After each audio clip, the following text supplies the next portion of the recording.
মেহমানদের জন্য নিজের হাতে পোষা দেশি মুরগি রান্না করলাম। আসসালামু আলাইকুম এভরিওয়ান, কেমন আছেন সবাই?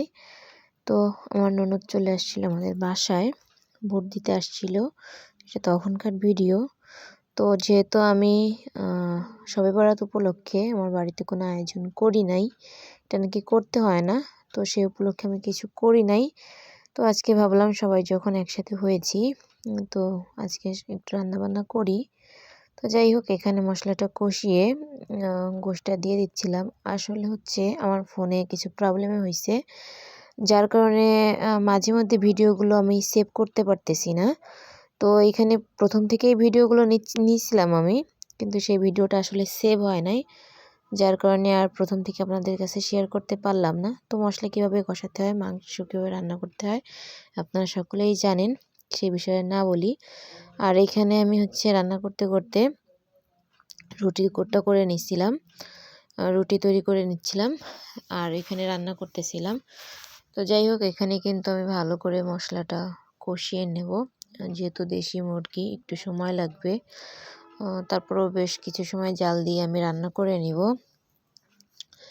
তো এই পর্যায়ে সবার সাথে আমি একটা কথা শেয়ার করি, সেটা হচ্ছে আমার লাইভে জানি না কোনো কারণবশত আমার লাইভটা বন্ধ হয়ে গেছে, আমি লাইভ কন্টিনিউ করতে পারছি না।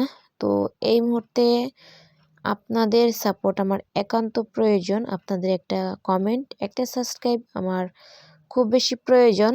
যদি আপনাদের ভালো লাগে ভিডিওর কোনো অংশ, অবশ্যই চ্যানেলটা সাবস্ক্রাইব করে দিয়ে পাশে থাকবেন। তো কথা বলতে বলতে কিন্তু আমি তরকারিতে আলুটাও ধুয়ে দিয়ে দিয়েছিলাম। এবারও ভালো করে বেশ কিছু সময় রান্না করে নিব। তো যাই হোক, এবার হচ্ছে ঝোলের পানি দিয়ে দিব রান্নার জন্য। ঝোলের পানিটা দিয়ে আরও বেশ কিছুক্ষণ রান্না করব, যেহেতু আজকে অনেক বাড়িতে অনেক লোক, তার মধ্যে কাজ করতেছি, এদিকে রুটি করতেছিলাম, ওদিকে রান্না করতেছিলাম, তার মধ্যে সবার মাঝে ভিডিওগুলো নিচ্ছিলাম।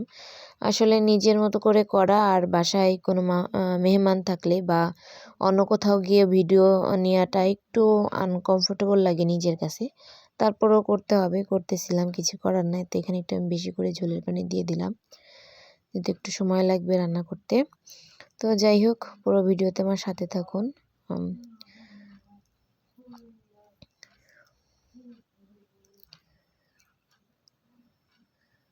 তো এই তো আমার প্রায় রান্না শেষের পথে।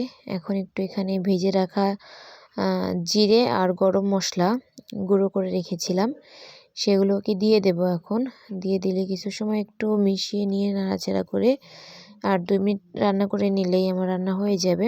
তো কথা বলতে বলতে কিন্তু আমার মাংস রান্নাটা হয়ে গেছে, এবার নামিয়ে নেব। এখন হচ্ছে ভোর 5:30, 5:35 বাজে। এখন হচ্ছে ভিডিওতে আমি ভয়েস দিচ্ছি, আসলে রাতে সময় হয় নাই, অনেকটা লেট হয়ে গেছিলো। তো যাই হোক, তাওয়াটা গরম করে এবার রুটিগুলো আমি একটু ছেঁকে নিব। পুরো ভিডিওতে সাথে থাকুন, দেখতে থাকুন, তাহলে জানতে পারবেন আজকে কি কি করেছিলাম। তো এখানে হচ্ছে রুটিটা আমার সেঁকে নেওয়া হয়ে গেছে। আসলে একা হাতে করতে গেলে অনেকটা সময় লাগে। আর এখানে হচ্ছে আপুকে, মানে আমার ননদকে একটু রুটি আর হচ্ছে যে গোশ দিয়ে খেতে দিচ্ছিলাম।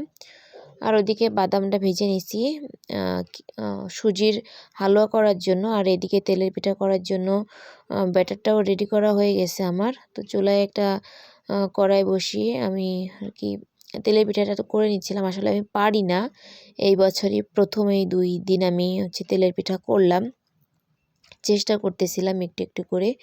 তো এটাই কিন্তু আমার ননদ খুবই খুশি, যে আসলে মানে হয়েছে কি হয় নাই সেটা বড় কথা না, আমি যে তাদের জন্য কিছু করি এটাই তাদের কাছে ভালো লাগে। তো যাই হোক, তেলের পিঠাও করা হয়ে গেছে, সুজিটা ভেজে সুজিটাও রান্না করে নিছিলাম। আর এইখানে হচ্ছে যেহেতু বিকাল হয়ে গেছে, আপুরা চলে যাবে, তো সব কিছু রেডি করে বাসার জন্য পাঠাই দিচ্ছিলাম। আর ওইখানে ছিল সুজির হালুয়া, এখানে মুরগির গোশ, তেলের পিঠা, তারপর হচ্ছে রুটি, সব কিছু দিয়ে দিব, কেন ভাইয়া হচ্ছে অনেক দিন হয়েছে আমাদের বাসায় আসে না, তো তাদের জন্য বাসায় পাঠাই দিছি। তো আজকের ভিডিওটা এখানেই। সবাই ভালো থাকবেন, আমার জন্য দোয়া করবেন, আর চ্যানেলটা অবশ্যই সাবস্ক্রাইব করে দিয়ে পাশে থাকবেন। এই তো এই যেখানে মা এখানে সব কিছু নিয়ে যাচ্ছিল আগায় দেওয়ার জন্য। তো ভিডিওটা এখানেই শেষ করলাম। আল্লাহ হাফিজ।